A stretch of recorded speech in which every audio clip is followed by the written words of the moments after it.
A very big welcome to Neil and Brid Paul from Tertulia Bookshop, who have volunteered to come on to talk to us about their business as part of the Westport Chamber chats. We hope to have a series of business people from Westport and the general area to talk about themselves and their businesses and life in general and how things are at the moment. So I'll start off by asking you, where'd you come from? You're not Covies, anything? No, I'm from Dublin originally. I went to London in the 80s and I met Neil there. He's from London. I lived there for 13 years, and then we left in 2000 and came to live in Louisburg. We live in a village called Aughoney near Louisburg. And Neil's from London originally. Yeah, my parents are from Cork originally, Cork City, from Barrack Street, my mother. And they moved to England, obviously, in the 50s, like a lot of people did. Mm-hmm. And I was born in London. I was raised in Westminster, Pimlico, Westminster, which is around the corner from Houses of Parliament, believe it or not.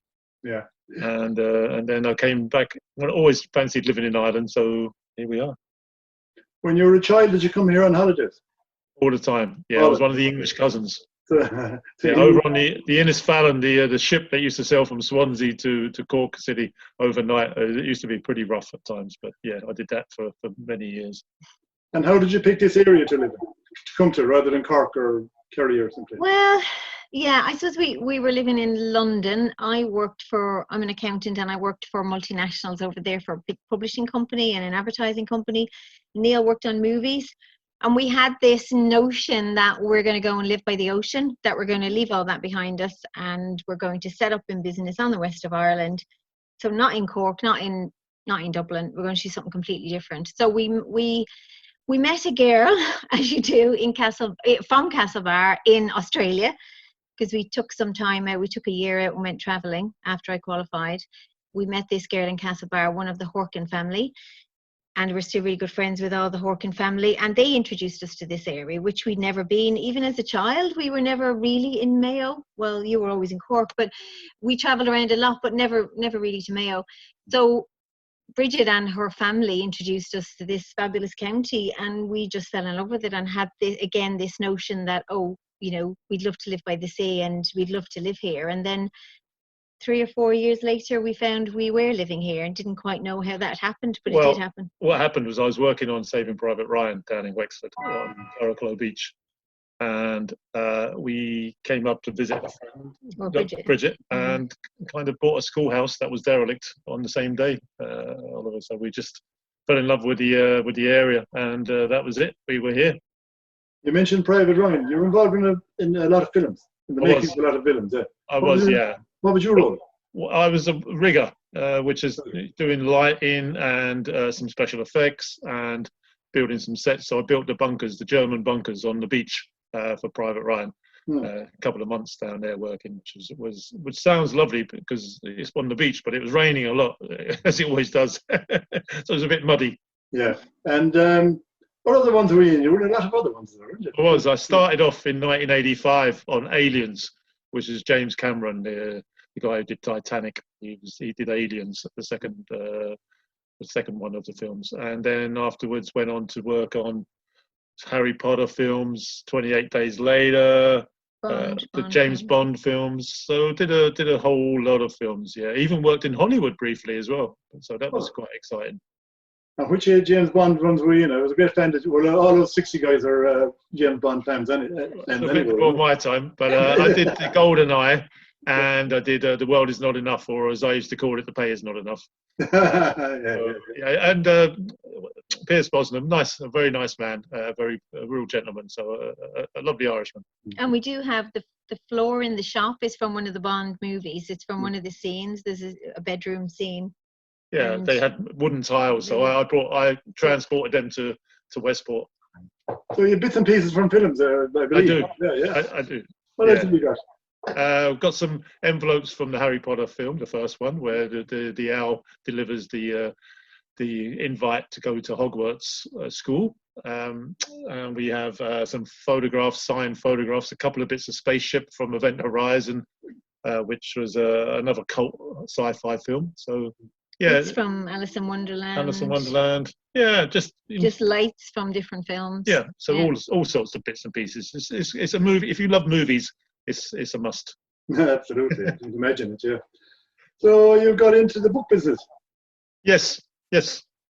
Yeah, I suppose we were always interested in books, and I mean, and we've always done lots of I suppose small little business ideas all through the years living here. You know, we did a lot of community development work too, and we had a few different small businesses ourselves. And then, you know, Neil got a job as a manager of another bookshop in Mayo, and then we decided, you know, we're going to do our own shop. Yeah, we saw a gap in the market. You know, I mean, the bookshops in Westport are lovely, but we're slightly different. So we have to be a bit different. We can't be like Eason's. And what's the difference? Well, we have the movie stuff. We have the second-hand books. We have chats. We have coffee. We have a couch. Yeah. So there's quite a big difference between us and also shops. Just that we're down by the quay, so we're not in the main town, which you know, where we see ourselves more as a destination, so people come to visit us. We're not passing trade type of shop. It's a place where people want to be part of what we're doing, or they want to visit or come to one of our events. So it's different from what other bookshops perhaps would offer. Yeah, and then what's lovely was the Quay welcomed us with open arms. Of course, all the other businesses down at the Quay, and people that live there as well. So we found a real lovely home there for us. It's a busy spot, the Quay now, isn't it? Oh, it has been. Yeah, it's a bit quiet at the moment. Did you notice in the old days? Well, yeah. When we first came, it was derelict. It was derelict. The whole thing was derelict. Yeah, I know, incredible. Rats and everything in the place. It was falling in. They've done a fantastic job on it, didn't they? An amazing job. Yeah, but there's still more potential down there. You know, along the where the Port West were going to do their headquarters. That's ripe for development. I mean, at the moment, there's just a dog food factory, which is just ridiculous to have that in the most beautiful spot in Mayo. Well, it might be a while now the way things are going in the country. Yeah, I think so. Yeah. So when did you start? In July last year. July last year. And in March this year, we closed. Temporarily. Calamity for you and for everybody else around the world. Don't mind Westport, you know. Yeah, only temporarily. Yeah. But we have good plans, Oliver, for when we do open again. So what are you doing in the minute? Are you kind of? Yeah, we're doing what we're trying to do in the meantime. Apart from all the jobs that we never got to do, we're doing a number of things. One is we're involved in a program called the Spotlit EU program. So it's developing the west coasts of Ireland, Northern Ireland, Scotland, Finland and Iceland to develop the literary tourism business. And it's more than that, though. It's about developing culture and literature in those areas. They felt that was untapped on these regions of the Northwest region, they call it in Europe. So we applied for an award for that, which we've won, and we're working with 5 other businesses in Sligo and Mayo, Galway, Sligo and Mayo, to develop literature, philosophy, and to develop it as a tourism product, but also for local people too. So we've been working on that. Also we started something called Tertulia TV. So Louisburgh Community Television started during this COVID thing to, so we could all connect with each other. And we've started like a channel within a channel. So we've been interviewing different authors. We've been asking philosophy questions of people. We've had poets. We're giving people updates on what we're doing. We're doing book reviews. So it's been really good for us to get used to the technology, and 2, to find a way to connect with people, and to how we can use that in the future to connect with people. So even if our shop's not open, we can be open, but somewhere else. Yeah. I had a look at that. When I heard you were coming, I had a look at your TV channel. And it's nice on YouTube. Yes, that's right. And Tertulia will bring it up. Yes, indeed. Yeah, Tertulia TV. It's very nice, yeah.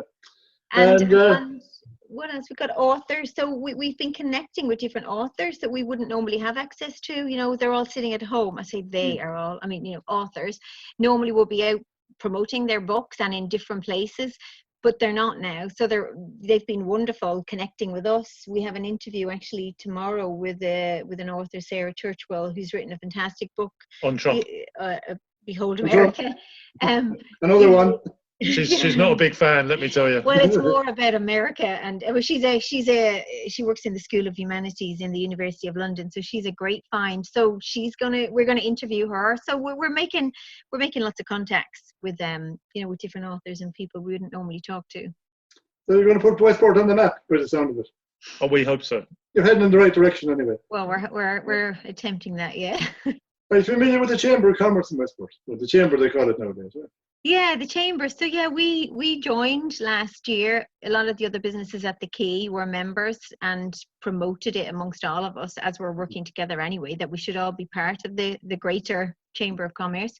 I was part of it years ago with my own accounting practice here when I was in Lewisburg, but not in recent years. So yeah, we think the Chamber is a very important organisation to have for Westport. And Helen's doing a fantastic job. She's really taken the bull by the horns. The first female president. She made it in history, Helen. And she did a great job. Totally. She did. And she's a busy woman. And she has us all busy. That's why I'm here. That's a good way of putting it, Oliver, yeah. I got instructions. Good stuff. So, you think they do much? Yeah, I think they do and will is probably more important. I was thinking about this in anticipation of your question, that it's important now more than ever, I believe, that we have one strong voice. There are lots of voices in Westport and lots of organisations, lots of businesses, and it's very important that there is a strong voice and one that represents all of those. And I think the Chamber can be that voice. It can be the connection between all the different businesses, all the different organisations that operate in Westport. It's very important because now more than ever we do need to work together. And we talked a lot on some of the Zoom calls we've had with the Chamber about developing, some kind of voucher system or, something to encourage people to get back shopping and to support their community. And I think the Chamber is taking the lead in that and will. And it's important that they communicate with the businesses and the community in general in Westport to understand that if we don't look after our own community and support it, that this wonderful, vibrant town and area that we have, will struggle, and we need everybody to support that. So we don't need people to order stuff on Amazon unless they have to. Yes, I know some people do want to order online, but really we should be shopping and doing whatever we can local, because this is our backyard. Or there'll be no shops. Yeah, or else there'll be no shops. And also, we talked again on the Zoom calls about, one example was developing a cycle trail around Clew Bay. We've talked about this since 2010. We campaigned for it personally since 2010. And despite politicians promising that they were going to get it, we never did. But this sort of infrastructure is so important, and the Chamber could be key in lobbying for this, because we have to have a vibrant town, a vibrant area. It's not just about tourists. We have to have a place that people want to live in and visit. So, it's important we do that. I know there's not that much money, but we still have to lobby to get these things put in place for the future. Well, I think with people like you around, it's going to be successful. And thanks very much for your time. And all you're welcome. Thanks, Oliver. Thank you. I hope COVID leaves us pretty quickly. Indeed. Yeah. Okay, guys. Thank you. Thank you.